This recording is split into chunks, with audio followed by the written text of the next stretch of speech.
Welcome. Baruch atah Adonai Eloheinu melech haolam asher kitshanu b'mitzvotav v'tzivanu la'asok b'divrei Torah. Amen. Amen. So as we were talking before I started recording this session on how difficult this material is, and I was about to say, and I wanted to record this, that I think this, at least to try and parse out the beauty and the truth within these difficult passages. Number one is that the Torah doesn't shy away from discussing every aspect of life that it can try to, and of course, that's a big category, but it pretty much goes through every aspect of life. And what I think it's trying to deal with now is the psychology of it. I mean, that's an anachronistic term to use here, but nevertheless, it's talking about feelings, and it's talking about the spirit of jealousy. And there's a point made which you might enjoy hearing, where the rabbis say that the relationship between a husband and a wife, okay, and in the context, of course, it's going to say a husband and a wife, is so precious that in order to try to restore that relationship, if it's gone awry, God is willing to have his name blotted out. Because as you'll see, I'm anticipating ahead, but I want you to know this, that one of the things that the priest does is he writes out the terms of this curse, and God's name is on that piece of paper. And he takes that piece of paper and he puts it into the water, and the ink goes into the water, so that God's name is essentially being blotted out. And that the loving relationship and the trust, right? Because you really can't have love without trust, which is such a sad, when you think about that, and you think about what is going on in this country politically right now, how terrible it is that we're having such a hard time being able to trust conflicting opinions. And that's just taking this further, but that God is willing to have God's name blotted out. That is powerful. That's how important it is to be able to maintain loving relationships. That's important. So let's get into I'm going to go ahead and share the screen now.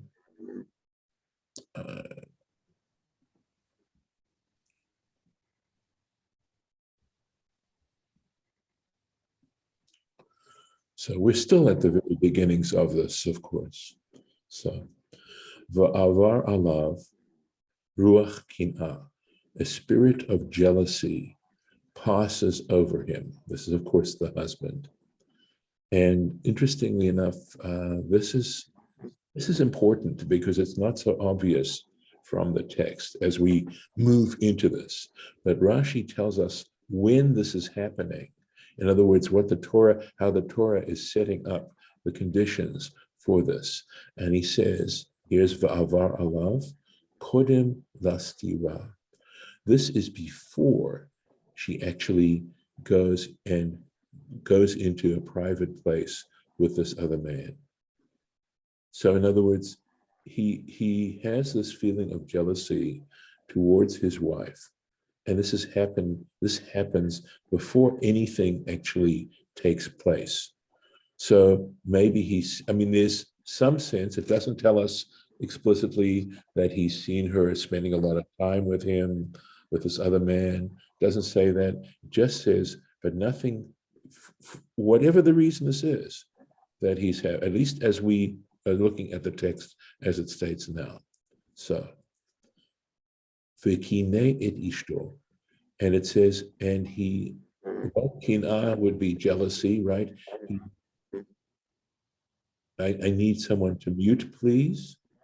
And he has, it sounds like he has felt jealousy to his wife, but we're going to see that is not how we're going to understand this passage. Vehi nitma'ah, and she has become defiled, meaning subsequently she did have relations with this other man, or avar alav ruach kina, or the spirit of jealousy has passed over him, the kinei et ishto, and he, whatever this kinei means here, and as I said, we'll clarify it in a moment, his wife, but it has to do with something coming out of the jealousy he had. The he lo nitma'a, but she in fact hasn't ever engaged actually in relations with this other man. So it's very important that we are going to see what Rashi tells us. Ruach kina, a spirit of jealousy, right? Vekine, and he kineid. Pirshu rabotenu. So our sages explain in the tractate Sotah, and this looks like 3a, Lashon Hatra'a, that this kine means, denotes, sorry, one second, please. Okay, that it connotes forewarning, that he has said something to her, that she has said to her, Shehitraba, that he has warned her, Al tistari im ish ploni, do not seclude yourself with so-and-so. So in other words, this isn't sort of a mysterious kind of thing where she is acting out of total innocence, etc., etc., etc. He has said to her, listen, when you go and you're with that other man, that I really, it makes me feel really, really jealous about this, etc. I'll let you connect the dots on that. But that's really important because the way we would read it in the Torah with not fully understanding what these words mean, I don't think we would have inferred that. Vehi nitma'al or aval, etc. So it says, and she nevertheless went ahead and had relations with this other man, or she didn't, right? Klomar, that is to say, hu hitraba, that is to say, he warned her, he forewarned her, va'avra al hatra'ato. In that case, she transgressed his warning. Ve'ein yodea, and we don't know, there's no one who really knows for sure, im nitma'a olav, whether she in fact became defiled. Of course, that's the way the Torah is expressing her having carnal relations with this other man or not. So there's no way to know for sure whether something actually has happened, whether an adulterous act has happened. So we're narrowing this down to saying these are the conditions. So if he never gave her, if he never said to her, listen, I don't want you to spend personal private time or consort with that other man. Okay, if he never did that, then this all doesn't, it all falls away. We don't go through this process. So moving on. Vehevi ha'ish et ishto el hakohen. The man should bring his wife to the priest. Vehevi et korbana aleha. And he should bring her sacrifice, right, her offerings for her. Asiri now tells us what the offering is going to be. Asirit, 1/10 of an ephah, kemach seorim, of barley flour. Lo yitzok alav shemen. So we know already, we've learned a little bit about mincha offerings, right? Meal offerings. And we know that generally speaking, they were mixed with oil and frankincense. Okay. And we're being told that we don't have that. That on this particular meal offering, there is no lo yitzok alav shemen, that there is no oil that's poured on this or mixed with it. The lo yiten alav levona, and you shall not place frankincense upon it. And the Torah goes on to say, ki minchat kinaot hu, because it is a meal offering of jealousy. Minchat zichron, it's got to be zikaron, maskeret avon. A meal offering of remembrance. The association of this meal offering is maskeret avon. it is bringing to mind iniquity, transgression. So Rashi now goes into explaining the symbolism that is involved in this offering. So the Torah says kemach, and he says normally when it talks about a meal offering, it says solet. Solet is fine flour. Kemach is just flour. Shelo yehe misolet.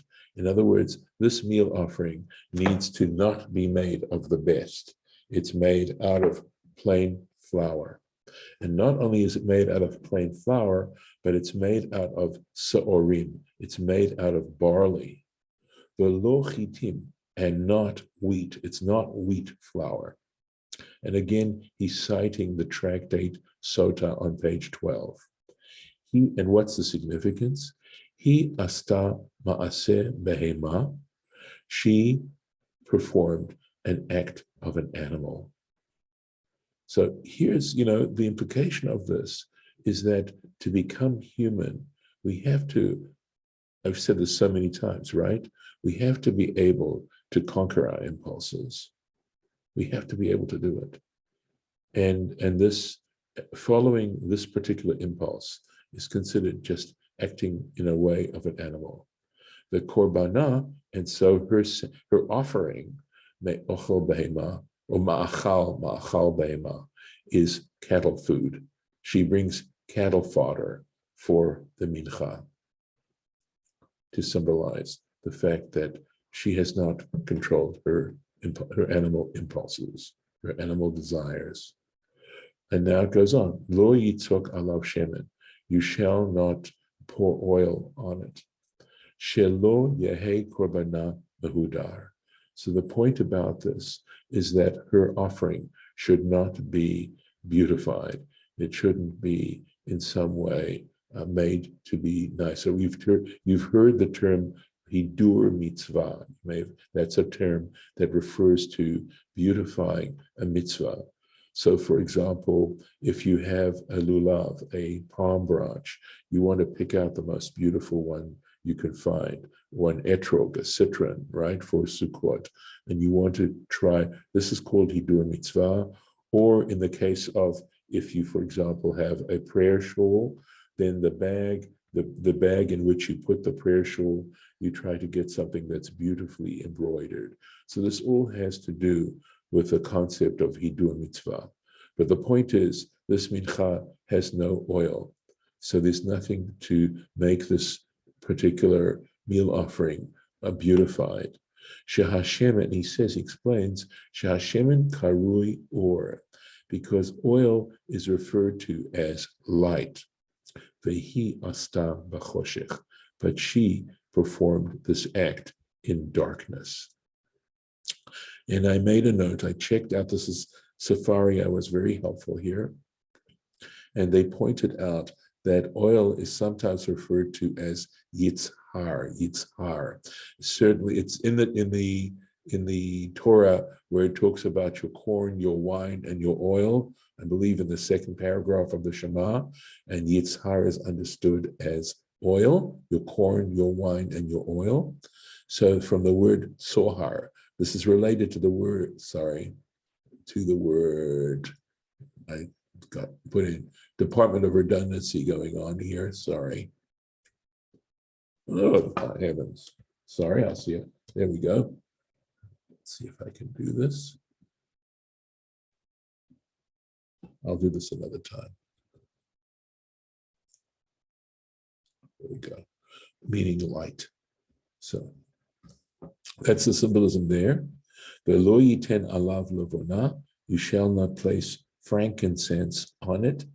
Sha imahot, because the matriarchs, Sarah, Rebecca, Rachel, and Leah, nikraot levona.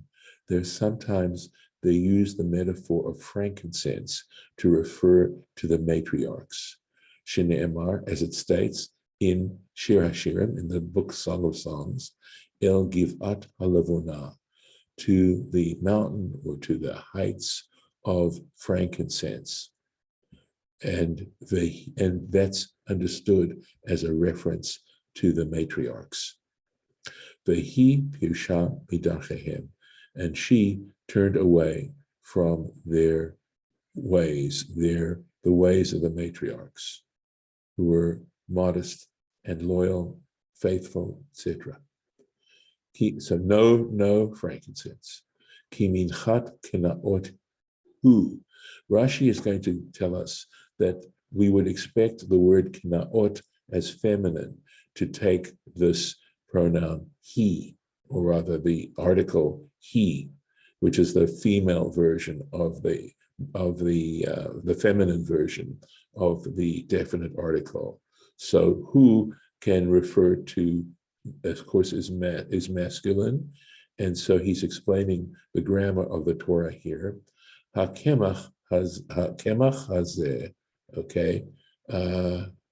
So it's referring, because this meal offering is referring to the flour, hakemach hazeh, this flour. Kemach lashon zachar. The word flour in Hebrew is masculine. So, of course, Hebrew is a language where nouns are masculine or feminine, or sometimes there may be both. Not very often, but there are a few cases where the noun can sometimes be masculine or feminine. Minchat kenaot, right? A mincha of jealousy, me'oreret aleha, it arouses regarding it. Shtei kenaot, in other words, associated with the two levels of jealousy. Kinat hamakom, the jealousy of the makom is a reference to God, literally means the place. In other words, the understanding that part of our level of understanding of our own transcendent creator is that this concept that we have of the divine encompasses everything else. So it's the ultimate place. In other words, part of understanding is that the act of creation that we read about in Genesis is ongoing.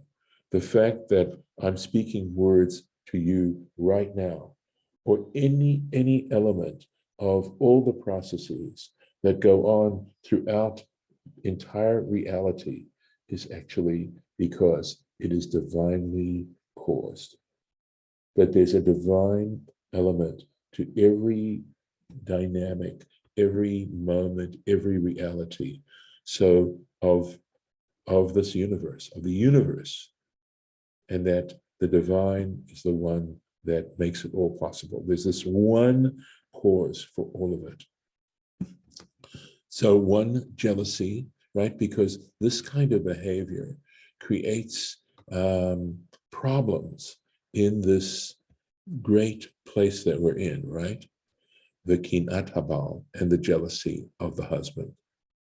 So, despite the fact that I think we can focus on how the woman is being treated, we also at least have to take into account the fact that she's done something, there's a possibility that she's done something wrong.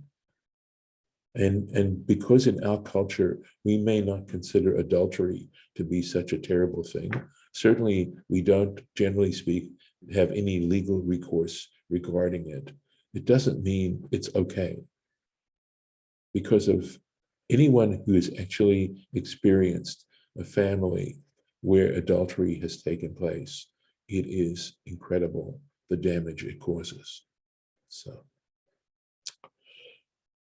V'lakach hakohen mayim kedoshim b'chli cheres, and the priest should take sanctified water, and we're going to have to explain that, b'chli cheres, in an earthenware vessel, umin, here we go, ha'afar, and from the dust, asher yeh b'karka hamishkan, which is in the floor of the mishkan, of the tabernacle, or the karka means earth, something like that, right?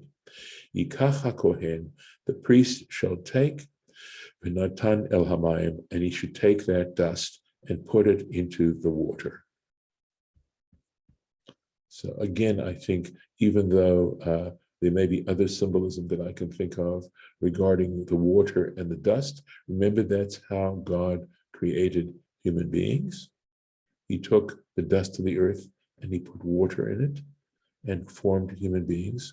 So I think this is talking here about how significant this was about what happened, and to understand that our desire to have sexual relations is primarily built into us, comes from a divine source in order to procreate, and that we know that procreation is a miracle. In Judaism, there's more to it than that. It's not just about procreation, but to the degree that it is an expression of intimacy between two people, it has to be done in a sanctified way. So, Mayim Kedoshim, holy water, right? Sanctified water. Shekidsho Bechior. In other words, this is water that comes from the laver that we learned about back in Exodus, where the priests used to wash their hands and their feet from the water from that laver. So that's where this water comes from. The fee she ma'aseh hakior, and the reason is, look at this. This is a very cool reference. He says the way in which the materials from which the laver was created, right? It was this bronze laver, and you may remember this from when we talked about it back in Exodus. Okay,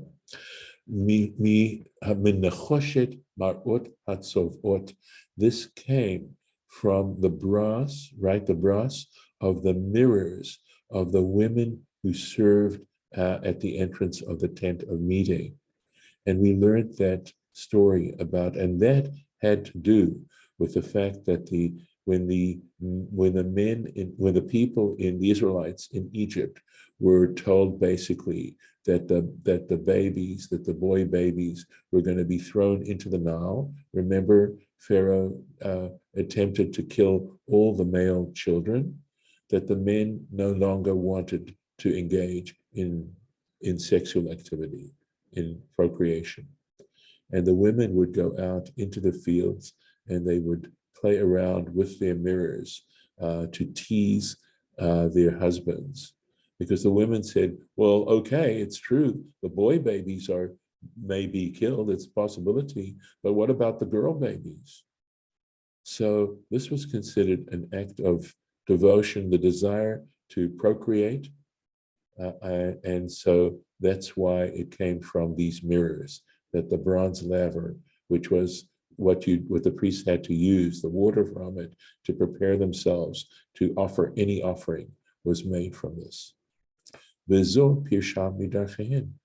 this woman moved away from these women who had served in this way. Because these women, they had relations with their husbands, the Mitzrayim, in Egypt, tachat hatapuach. So this is a reference, I believe, to Song of Songs. Literally, we could say it refers to under the apple tree. And it may be referring to the way that they went out into the fields where their husbands were laboring as slaves. Vezo kilkala la'acher tidbakbo. So it says, and this one ruined it, la'acher, because she went and clung and became attached to another one. We'll just finish this verse and then we'll finish for this time. So an earthenware vessel. He hishketa et hanoev. She gave the adulterer to drink yayin meshubach, fine wine. The kosot meshubachim, when in beautiful fine glasses or fine cups. Lefichach, and for this reason, tishte mayim hamarim, she is going to have to drink bitter waters, the mekida, in a cup, bezuya shalcheres, in a and disgusting. Bezuya bazui means it's people have disgust for it, just made out of clay. And we'll stop right here. for today. Before yeah, please, if there are any comments at this point. I had there's, I don't remember where it is. It says, God is a jealous God. Yes, yes, right. It says that when it talks about the 13 attributes, and it is the word Elkanah, right? A jealous God. And the jealousy has to do, again, that when people go and worship other things as God, when they have idolatry, okay, they perform acts of idolatry. It raises this spirit of jealousy.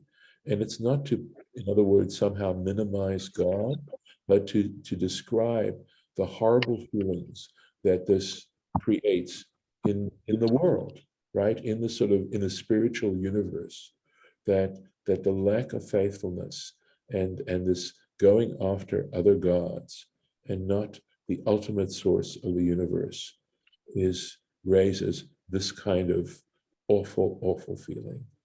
Because feeling this way is terrible. I realize I'm probably making a bad comparison, but you know that if you've ever raised a dog, for example, and maybe it occurs with cats as well, I'm not sure, but it is typical of dogs, that dogs adore you.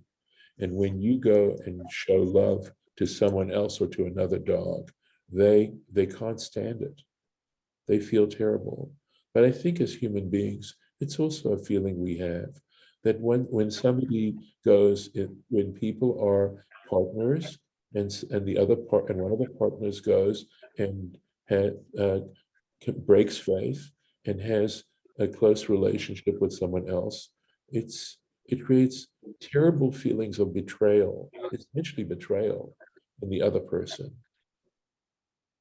So I think that the Torah is using that word intentionally to describe just this awful sense that one has when you behave that way, when people behave that way. I have a question. Sure. If the man is single and the woman entices him, even though she's married, is he sinned? Does he sin because he doesn't get? I mean, he it's not his fault because she enticed him. But and another thing, if the man doesn't want to do what the woman was, adultery, and he says, I respect your spouse, I respect your husband, I will not do that. That's what happened to Joseph. And when that lady tried to, entice him, does God then give him a mitzvah? Okay. So you're asking me two very different questions here, right? So let's deal with the first one, which is that he is seduced. So I think while there may be some mitigating circumstances, at a certain point, we cannot claim the devil made me do it. It's not a good excuse. If you go that route, you wind up with a lot of other implications that you're not going to want. So as hard as it is, you have to do what you can do not to be seduced. And even though the seduction gets basically on the person who committed the act of seduction, nevertheless, even the person who's seduced, unless of course God forbid a minor, if you're an adult, you're responsible for your behavior. You are. Okay. As far as the other situation where we're talking about Joseph, well, ultimately Joseph is known as Yosef HaTzadik because he was able to, and he kept his mind alert as to what a terrible thing it would be if he were to commit adultery. So we'll stop there. I'm going to stop the share and stop the recording, and to be continued.